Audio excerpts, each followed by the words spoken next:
basically, you're influenced by your cousins, right? Yep. All right, so they street dudes, big street dudes. Mm-hmm. They seen how smart you was in your influence. You wanted to take the stuff that was embedded in you and say, I'm going to use mine to help y'all. Yep. And that was the plan.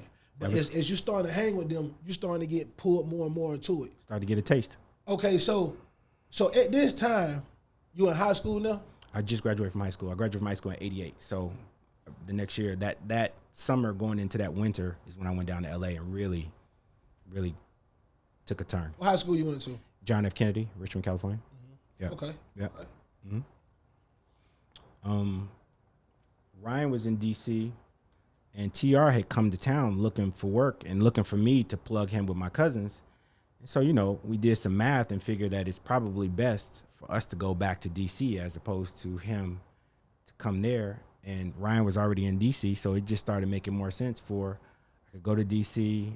My father was in DC, Howard University was in DC, and the grind was in DC.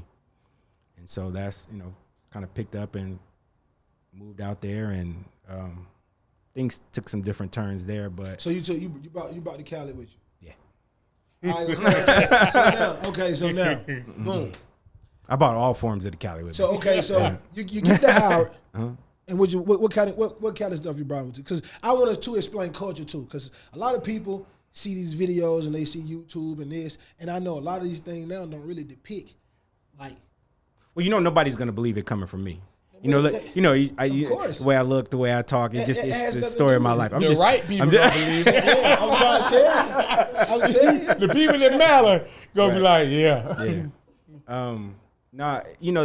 I had been in their lives. I had been in a formidable space with my cousins since the time I was 8 or 9 years old. So when crack took off and people were learning how to cook crack, I learned how to cook crack when I was 10, 11 years old. Not because I had an interest in it, but because I was trustworthy. And I had the aptitude, you cooking up 20 or 30 of them, that everybody can't be around. Yeah, when you're doing that. So when you got a youngster. Shit, man. Yeah. So they doing so well, all right, and they need some trustworthy people to be around it. So they got you. They'll teach you at 10 years old to cook this shit, and you in there whipping this shit up at 10, like Aunt Jamal. 10, 11, yep.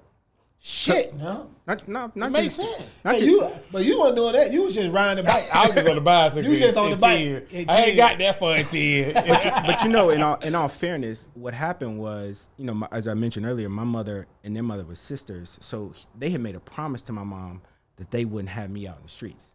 So this is like control. You better not tell your mama what the fuck we do. I mean, I would go down to LA, bruh, and come back with a couple of Fila sweatsuits. And everybody had the Fila bomber jackets. I remember. So it wasn't no reason for me to tell my mama nothing. Yeah. No, we good over here. I dig it. I dig it. Yeah.